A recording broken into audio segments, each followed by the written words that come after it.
중국인 무비자 정책 정말 관광업을 살리는 길일까? 아니면 국민 세금과 안전을 갉아먹는 위험한 도박일까? 한국 정부는 2025년 9월 29일부터 내년 6월 30일까지 중국인 단체 관광객을 대상으로 무비자 입국을 허용한다. 취지는 관광산업 회복이지만 먼저 이 길을 걸어간 나라들의 경험을 보면 우려가 적지 않다.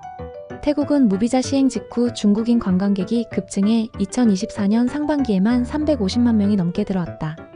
방콕 푸켓 호텔 예약률도 80% 이상을 찍었지만 그 뒤엔 그림자가 있었다.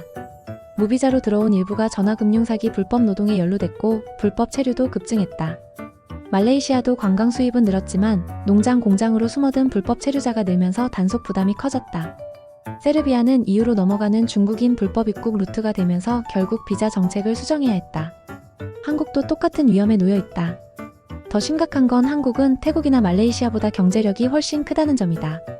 1인당 소득은 3만 달러가 넘고 대도시와 첨단 산업 덕에 단기 비공식 노동 수요가 많다.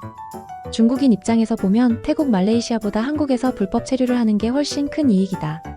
그러니 무비자 제도가 열리면 관광객으로 들어와서 불법 노동으로 숨어들 가능성이 크다. 이들이 머무는 곳은 호텔이 아니다. 기존 중국인 커뮤니티, 불법 하숙집, 공장, 농장, 기숙사 같은 곳이 주요 은신처다. 단기적으로는 값싼 노동력으로 사업자에겐 이익이 될 수 있다. 하지만 그 사업주가 한국인이 아닐 수도 있다.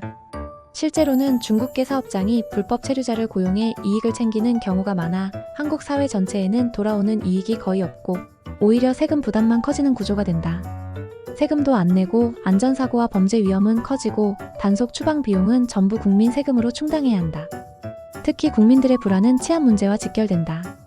외국인 범죄 자체가 많지 않더라도 오원춘 사건 같은 충격적 사례는 한국 사회에 깊은 트라우마를 남겼다.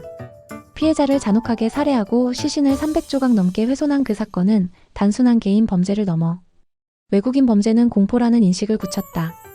이런 기억이 남아있는 상황에서 중국인 입국 확대는 곧 치안 불안으로 연결된다. 더 큰 문제는 범죄자 도주다. 만약 중대한 범죄자가 한국에서 범행을 저지르고 중국으로 도주하면 실제로 처벌이 쉽지 않다. 한중 간의 범죄인 인도조약은 존재하지만 중국은 자국민 송환을 거부하거나 절차를 지연시키는 경우가 많다. 국제수배도 즉각적인 송환을 보장하지 않는다. 결국 범죄 도주 미처벌 구조가 생길 수 있고 국민 불안은 배가 된다. 이 때문에 미국과 유럽은 중국의 무비자 정책을 열지 않는다. 미국은 철저히 사전 심사를 거친 비자 제도만 허용한다. 중국인 입국자는 반드시 인터뷰와 배경 검증을 거쳐야 한다. 유럽의 경우도 마찬가지다. 유럽 지역 대부분은 중국인에게 비자를 요구한다. 유럽은 프랑스, 독일, 이탈리아, 스페인 등 20여 개 국가가 국경 검문 없이 자유롭게 이동할 수 있는 구역이기 때문에 만약 무비자를 허용하면 한 나라를 통해 들어온 중국인이 곧바로 유럽 전역으로 퍼질 수 있다. 그래서 몇몇 동유럽 국가들이 무비자를 시도했다가 불법 체류와 범죄 문제로 제도를 축소한 것이다. 결국 미국과 유럽은 안보 치안 불법 체류 위험 때문에 중국의 무비자를 허용하지 않고 있다. 비슷한 문제는 일본과 제주도에서도 이미 나타났다. 일본은 중국인 단기 관광 비자를 완화한 뒤 일부 입국자가 불법 체류로 전환해 불법 노동에 종사하거나 범죄 조직과 연계된 사례가 사회적 논란이 됐다. 한국 제주도는 중국인 무비자를 허용했지만 관광객으로 들어온 이들이 내륙으로 미입국해 체류하는 일이 반복적으로 적발됐다. 무비자 제도가 관광객을 유치하는 데 도움은 되지만 동시에 불법 체류와 범죄 위험을 키운다는 점이 현실적으로 확인된 것이다. 장기적으로는 관광산업의 질 자체가 무너질 위험이 있다.